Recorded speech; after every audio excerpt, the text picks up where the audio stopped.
बेटा, मैं सोच रहा हूँ कि अच्छा सा घर बार देखकर तुम्हारी शादी कर देते हैं, क्योंकि शादी ब्याह सही समय पर ही अच्छे लगते हैं। राम किशन जी ने अपने बेटे पंकज से कहा तो पंकज हिम्मत कर अपने पिता से बोला, लेकिन पिताजी, मैं एक लड़की पवित्रा को पसंद करता हूँ जो गरीब परिवार से है। बेटे के मुंह से गरीब लड़की का नाम सुनकर राम किशन जी समझ गए कि हर गरीब लड़की की नज़र सिर्फ उनकी तिजोरी पर होती है। उन्होंने फैसला किया कि वो इस धन की लालची लड़की को खुद सबक सिखाएंगे और अपने बेटे को दिखाएंगे कि वो लड़की उसके प्यार पर नहीं बल्कि उसके पैसे पर मरती है। अगले दिन अरबों के मालिक राम किशन जी, जिन्होंने कभी अपने स्पेशलिस्ट जूते पर धूल की एक कण भी बर्दाश्त नहीं की थी, आज फटे पुराने गंदे कपड़ों में थे।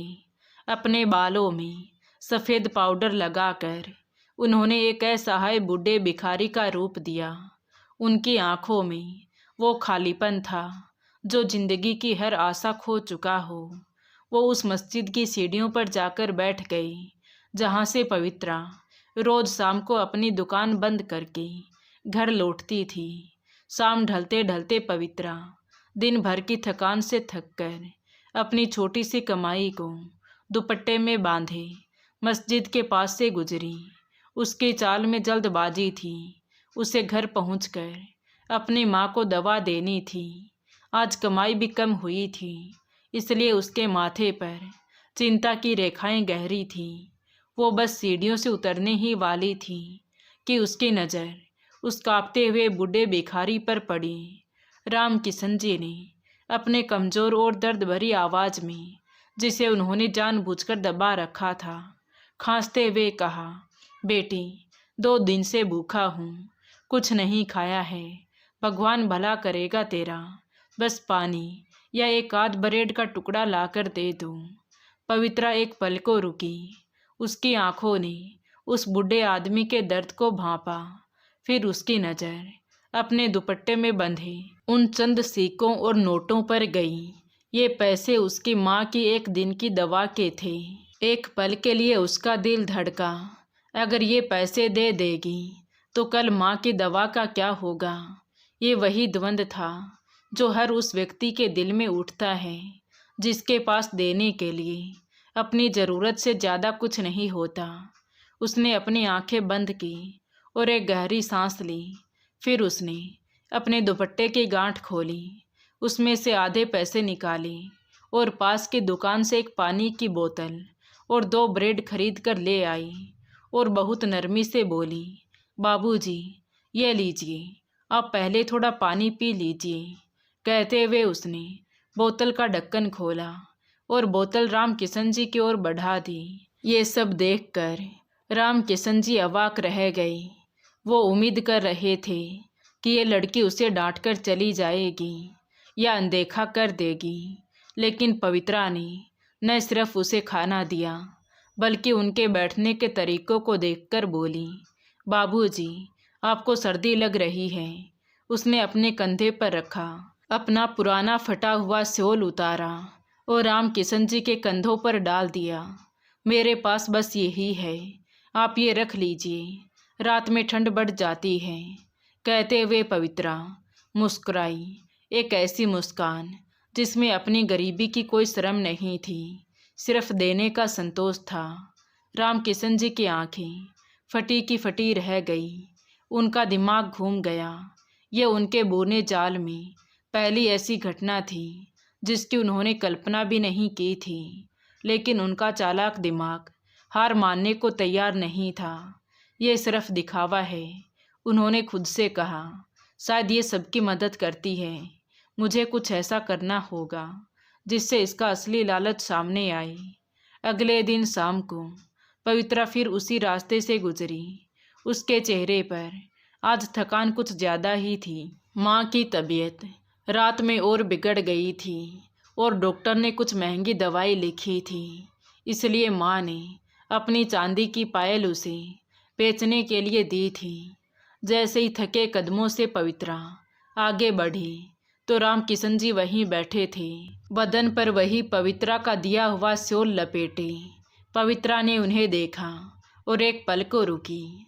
आज उसके पास देने के लिए पैसे नहीं थे, लेकिन उसने अपने थैले से एक फूलों की छोटी सी माला निकाली जो बिकने से रह गई थी।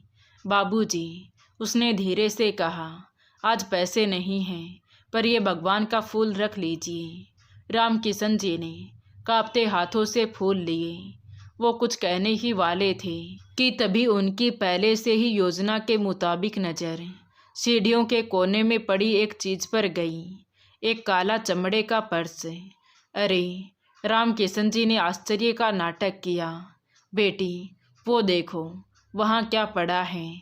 पवित्रा की नज़र उस पर्स पर गई।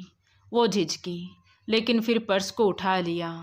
जैसे ही उसने खोला तो उसकी आंखें फैल गई। पर्स में 500 के नोटों की कई गड्डियाँ थी। कम से कम 50-60 हज़ार रुपये होंगे।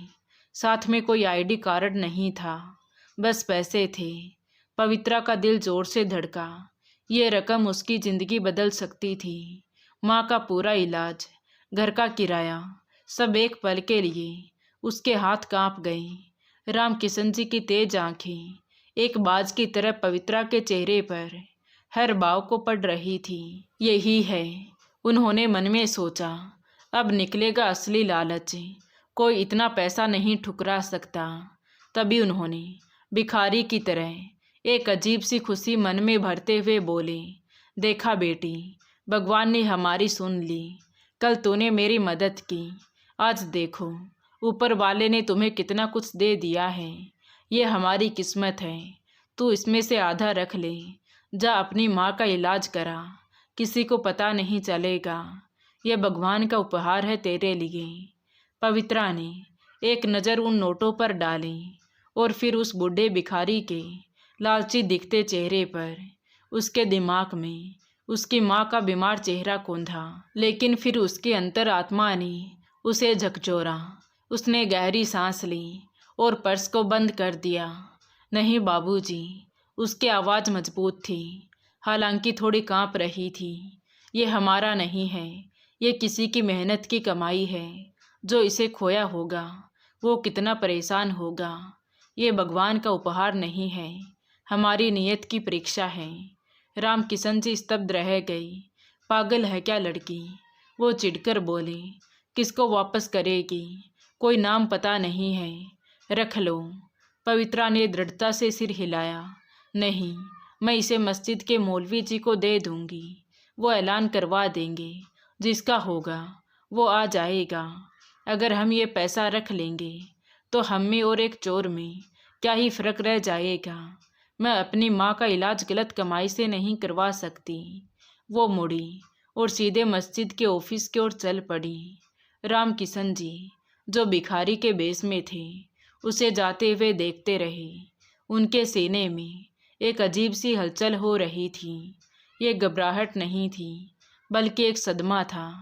पहली बार उनकी दौलत एक ऐसी लड़की के सामने हार गई थी जिसके पास एक फूटी कौड़ी नहीं थी। वो मन ही मन बुदबुदाए, ये लड़की साधारण नहीं है। उसका सम्मान पहली बार उनके अहंकार पर भारी पड़ रहा था, लेकिन जिद अभी बाकी थी। उन्होंने फैसला किया कि अब अंतिम परीक्षा होगी। इस बार भिखारी बनकर नहीं, अरबपति राम किशन गुप्ता बनकर आएंगे। अगली सुबह पवित्रा अपनी फूलों की दुकान पर बैठी फूलों के हार गूंथ रही थी। तभी सड़क पर चलते लोगों का ध्यान एक चमचमाती सफ़ेद गाड़ी पर गया जो इस गली में कभी नहीं आती थी। वो सीधी आकर पवित्रा की छोटी सी दुकान के सामने रुकी। पवित्रा ने हैरानी से सिर उठाया। गाड़ी से एक सूट बूट वाला ड्राइवर उतरा और पीछे का दरवाज़ा खोला। पवित्रा की आंखें चुंधिया गईं, क्योंकि एक और महंगा सूट पहने आदमी बाहर निकला, काले चश्मे लगाए हुए। वो सीधा पवित्रा के पास आया। क्या आप पवित्रा हैं? उसकी आवाज़ में अधिकार था। पवित्रा ने घबराते हुए हाँ में सिर हिलाया। जी, मिस्टर राम किशन गुप्ता ने अपने ऑफिस में बुलाया है। यह सुनकर पवित्रा का दिल धड़क गया। ये नाम तो उसने सिर्फ टीवी और अखबारों में ही सुना था, शहर का सबसे बड़ा उद्योगपति। लेकिन उसे क्यों? क्या मैंने कोई गलती की? उसे लगा शायद कल वाले पर्स का मामला है। हो सकता है वो पर्स उनका हो। वहाँ पहुंचकर पता चल जाएगा। कृपया हमारे साथ चलिए, उस आदमी ने कहा। तो पवित्रा घबराते हुए उनके साथ चली गई। वहाँ पहुंची तो सामने राम किशन जी को देखकर वो एक पल को ठिठकी। ये आंखें उसने कहीं देखी थी, लेकिन कहाँ? वो सोच ही रही थी। तभी राम किशन जी ने कहा, बैठो। तो पवित्रा सहम कर बैठ गई। उन्होंने कुछ देर उसे घूरकर देखा और फिर अपनी दराज से एक चेक बुक निकालते हुए कहा, मैं तुम्हें जानता हूँ और मैं ये भी जानता हूँ कि तुमने मेरे बेटे पंकज को अपने जाल में फंसा रखा है। ये सुनकर पवित्रा के पैरों तले से जमीन खिसक गई। पंकज, जो खुद को एक छोटी सी कंपनी का सेल्स मैनेजर बताता था, वो इस साम्राज्य का वारिस है। उसका सिर चकरा गया। उसे लगा जैसे पंकज ने उसे धोखा दिया है। तभी वो सीधे मुद्दे पर आए और खाली चेक पवित्रा की तरफ बढ़ाते हुए कहा, मुझे पता है तुम जैसी लड़कियां क्या चाहती हैं। कल मस्जिद की सीढ़ियों पर 50,000 रुपये वापस लौटा कर तुमने बहुत अच्छा ड्रामा किया। तुमने सोचा होगा कि छोटी रकम ठुकरा कर पंकज के जरिए तो मेरी पूरी जायदाद हड़प लोगी। पवित्रा की आंखों में आंसू भर आए। ये अपमान था। ये रहा खाली चेक। राम किशन जी ने कहा, इसमें अपनी कीमत लिखो। 20 लाख, 1 करोड़, जितनी रकम तुम्हें मेरे बेटे से दूर रहने के लिए चाहिए, भर लो। ये रकम लो और इसी वक्त मेरे बेटे की ज़िंदगी से दूर हो जाओ। ये पवित्रा की ज़िंदगी की सबसे कठिन परीक्षा थी। एक तरफ वो प्यार था जिसने उसे धोखा दिया था, और दूसरी तरफ इतनी दौलत थी जो उसकी माँ की ज़िंदगी बचा सकती थी। राम किशन जी मुस्कुराए। उन्हें पूरा यकीन था कि दुनिया में ऐसी कोई चीज़ नहीं है जिसे वो खरीद ना सकें। लेकिन पवित्रा के कानों में राम किशन जी के शब्द बिजली की तरह कौंध रहे थे। पंकज का झूठ और अभी अपमान। एक पल के लिए उसे लगा कि वो टूटकर वहीं गिर जाएगी। उसके आंखों के सामने माँ का पीला चेहरा और फिर पंकज का हंसता हुआ चेहरा घूम रहा था। दोनों ने उसे ठगा था।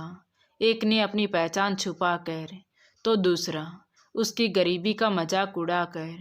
लेकिन फिर उसने कहा, आपको कैसे पता कि मैंने 50,000 रुपये लौटाए? मैंने तो सिर्फ मौलवी जी को दिए थे। राम किशन जी एक पल को ठिठक गई। वो कुछ कहते उससे पहले ही पवित्रा एक कड़वी सच्चाई के साथ बोली, जब मैंने आपको पानी दिया था, जब मैंने आपको अपना शॉल उड़ाया था। कहते हुए पवित्रा अपनी जगह से खड़ी हो गई। उसका सारा डर उड़ गया। बाबूजी, उसने फुसफुसाते हुए कहा, वो भिखारी, वो लाचार बूढ़े आप थे। राम किशन जी अपनी महंगी कुर्सी पर जम गए। उनका चेहरा जो हमेशा घमंड से चमकता था, आज पहली बार पीला पड़ गया। उनका सबसे बड़ा दांव उल्टा पड़ गया था। वो पकड़े गए थे। पवित्रा की आंखों से आंसू बह निकले, लेकिन अब ये बेबसी के नहीं, गुस्से और दया के थे। आप इतने नीचे गिर गए मिस्टर गुप्ता, वो गुस्से से बोली। पवित्रा की आवाज़ में एक अजीब सी ताकत थी। उसने उस खाली चेक को उठाया। आप सोचते हैं कि इस कागज़ के टुकड़े से मेरी कीमत लगा सकते हैं, मेरी ईमानदारी खरीद सकते हैं? हाँ, मुझे पैसों की ज़रूरत है, इतनी कि मैं बयां भी नहीं कर सकती। मेरी माँ बिस्तर पर है, लेकिन आप जैसे अमीर लोग कभी नहीं समझेंगे कि हम गरीबों के पास भी जब पैसे नहीं होते तब भी हमारे पास कुछ होता है, और उसे ज़मीर कहते हैं। राम किशन जी का मुंह खुला का खुला रह गया।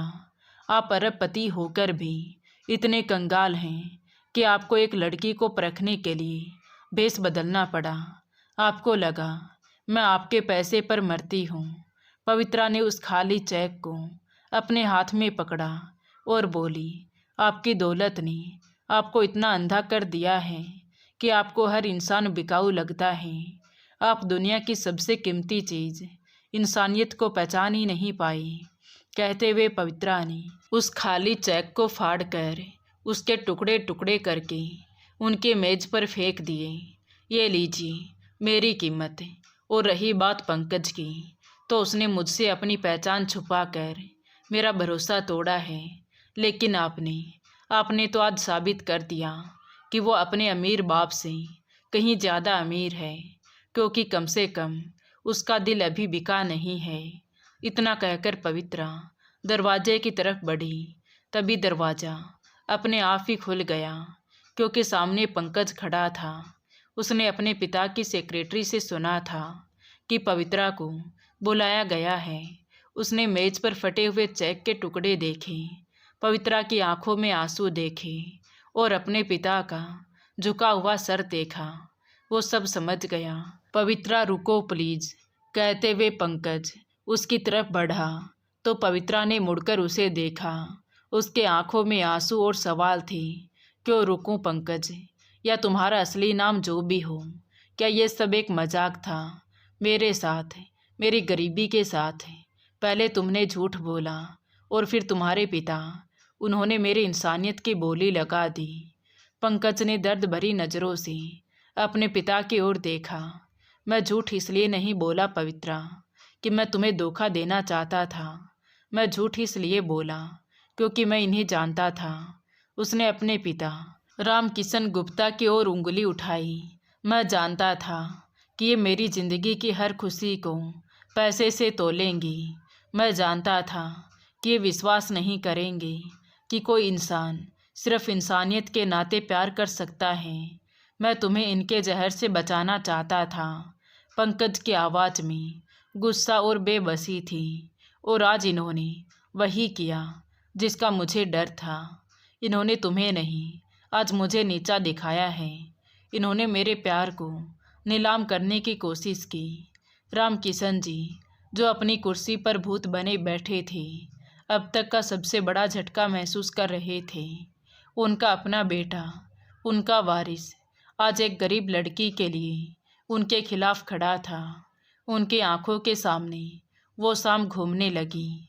मस्जिद की ठंडी सीढ़ी, पवित्रा का वो फटा हुआ शॉल जो अभी भी शायद उनकी अलमारी में कहीं छिपा था, वो 50,000 रुपये जिन्हें ठुकराते वक्त पवित्रा की आंखों में कोई लालच नहीं था, बल्कि एक आत्मसम्मान था।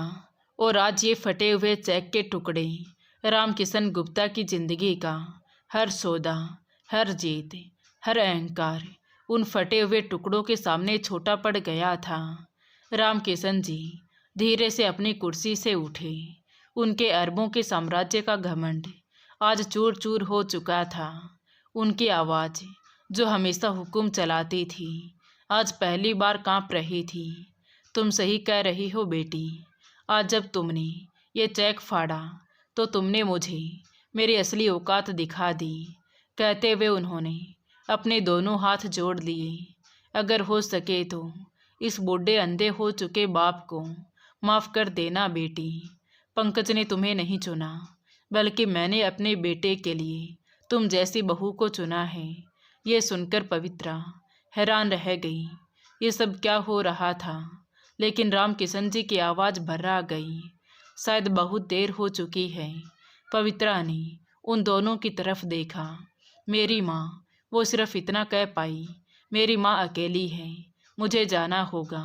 इतना कहकर वो जल्दी से उस आलीशान ऑफिस से बाहर निकल गई। पीछे छोड़ गई एक टूटे हुए बेटे को और एक ऐसे अरबपति को जो आज अपनी ज़िंदगी में पहली बार हारे थे और शायद पहली बार कुछ जीता भी था। उधर पवित्रा करीब 2 घंटे बाद हाँफती हुई जब अपनी झोपड़ी के दरवाजे पर पहुंची तो सामने देखकर उसकी सांसें थम गई। अंदर 2 नर्सें थीं और एक मशहूर डॉक्टर राजीव शर्मा, शहर के सबसे बड़े फेफड़ों के विशेषज्ञ, जो उसकी माँ के सिराने खड़े थे। माँ की सांसें उखड़ नहीं रही थी, बल्कि आज वो शांति से सो रही थी और उनके हाथों में 1-2 ड्रिप लगी थी। कमरे में दवाइयों की वो महक थी जो पवित्रा आज तक खरीद नहीं पाई थी। ये सब क्या है? पवित्रा ने कांपते हुए पूछा। आपको किसने बुलाया? मेरे पास पैसे नहीं हैं। डॉक्टर शर्मा मुस्कुराई। चिंता मत करो बेटी, आपकी माँ अब खतरे से बाहर है। उन्हें तुरंत देखभाल की ज़रूरत थी और आपके सारे बिल किसी ने चुका दिए हैं। उन्होंने हमें फ़ौरन यहाँ भेजा। किसने? पवित्रा ने हैरानी से पूछा। तभी उसकी झोपड़ी के सकरे दरवाजे पर दो साए खड़े थे, राम किशन जी और पंकज। राम किशन जी के महंगे जूते पर कीचड़ लगा था, लेकिन आज उन्हें उसकी परवाह नहीं थी। पवित्रा की आंखों में गुस्सा भर गया। ये क्या है? मेरी माँ को खरीद कर आप मेरा ज़मीर खरीदना चाहते हैं? पवित्रा ने गुस्से से कहा। तो राम किशन जी ने सिर झुका लिया। वो अरबपति जो दुनिया को अपने इशारों पर नचाता था, आज एक गरीब लड़की की चौखट पर अपराधी की तरह खड़ा था। नहीं बेटी, उनकी आवाज़ में अधिकार नहीं, याचना थी। ये उस सोल की कीमत है, ये उस पानी की बोतल की कीमत है, ये उन 2 ब्रेड का कर्ज है जो तुमने उस भिखारी को दिया था। वो इतनी कीमती चीज़ थी कि मेरी सारी दौलत मिलाकर भी उसका मोल नहीं चुका सकती। वो आगे बढ़े और पवित्रा के सामने हाथ जोड़ लिए। उस दिन मस्जिद में तुमने कहा था कि ये भगवान का इनाम नहीं, ये हमारी परीक्षा है। तुम तो अपनी परीक्षा में पास हो गई बेटी, लेकिन मैं फेल हो गया। मैं तुम्हें अपनी बहू बनाने नहीं, बल्कि तुमसे माफ़ी मांगने आया हूँ। मैं अपना सारा धन तुम्हारे कदमों में रख दूँ, तब भी तुम्हारी ईमानदारी के आगे वो कम है। पंकज ने अपनी आंखों में आंसू लिए पवित्रा की तरफ देखा। पवित्रा, मैंने सिर्फ एक सच छुपाया, लेकिन आज तुम्हारे उस सच ने मेरे पिता को वो आईना दिखा दिया जो मैं उन्हें कभी नहीं दिखा पाया। प्लीज़ हमें माफ़ कर दो। पवित्रा ने एक नज़र अपनी सोई हुई माँ को देखा, जिनकी सांसें अब स्थिर थीं। फिर उसने राम किशन जी के झुके हुए सर और पंकज की नम आँखों को देखा तो उसका सारा गुस्सा पिघल गया। वो जानती थी कि ये नाटक नहीं है, ये एक टूटे हुए अहंकार का सच था जो आज पूरा टूटा हुआ था। पवित्रा ने धीरे से राम किशन जी के हाथ थामे जो जोड़े हुए खड़े थे। बाबूजी, उसने वही शब्द दोहराए जो उसने मस्जिद की सीढ़ियों पर कहा था। अंदर आइए बाबूजी, घर गंदा है पर आपकी बेटी का ही है। राम किशन जी सिसक पड़े। उन्होंने अपने गरीब होने वाली बहू की परीक्षा लेने के लिए भिखारी का रूप धारा था, लेकिन उस गरीब लड़की के एक जवाब ने उन्हें इंसानियत बनने पर मजबूर कर दिया। कुछ देर बाद वो लोग चले गए तो पवित्रा की आंखों में आंसू आ गए, लेकिन ये आंसू खुशी के थे। उसने कभी नहीं सोचा था कि उसकी छोटी सी नेकी एक दिन इतना बड़ा फल देगी। धीरे धीरे समय बीतता गया। अब पवित्रा की माँ की तबीयत में काफ़ी सुधार हो गया। अब वो अच्छे से चलने फिरने लगी थी। पंकज रोज़ पवित्रा के पास आता, लेकिन अब वो कोई सेल्स मैनेजर नहीं था, वो फाउंडेशन का कोऑर्डिनेटर था। राम किशन जी ने उसे ये कहकर ऑफिस से हरा दिया था, पहले इंसान बनो फिर बिजनेसमैन। एक सुबह पवित्रा अपनी दुकान के लिए घर से निकल ही रही थी कि तभी सामने राम किशन जी आ गए। उनके हाथ में एक फाइल थी। बेटी, उन्होंने कहा, ये लो तुम्हारी माँ का पूरा मेडिकल रिकॉर्ड। अब उन्हें कोई दवा नहीं खानी पड़ेगी, वो पूरी तरह से ठीक हैं। पवित्रा ने फाइल ली। उसके आंखें नम हो गईं। बाबूजी, आपने बहुत कुछ कर दिया। नहीं बेटी, मैंने सिर्फ कर्ज चुकाया है। आपका वो सोल आज भी मेरी तिजोरी में है। मैंने उसे फ्रेम करवाया है। हर सुबह उसे देखता हूँ। वो मेरी सबसे कीमती संपत्ति है। पंकज बाहर खड़ा था। उसके हाथ में एक रिंग बॉक्स था। वो अंदर आया। पवित्रा, उसने घुटनों पर बैठते हुए कहा, मैंने तुमसे झूठ बोला था। मैंने अपनी पहचान छिपाई थी, लेकिन आज मैं तुमसे कुछ नहीं छुपाऊंगा। उसने बॉक्स खोला। अंदर एक साधारण चांदी की अंगूठी थी, कोई हीरे की नहीं। ये मेरी माँ की थी। उसने कहा, उन्होंने मुझे दी थी और कहा था कि जिस लड़की को दूँ वो दिल की अमीर होनी चाहिए, तो मैंने तुम्हें चुना है। तभी पवित्रा ने मुस्कुराते हुए अंगूठी ली और बोली, लेकिन एक शर्त पर। शादी के बाद मैं अपनी माँ को अकेली नहीं छोड़ सकती, इसलिए मैं उन्हें अपने साथ ले जाऊंगी।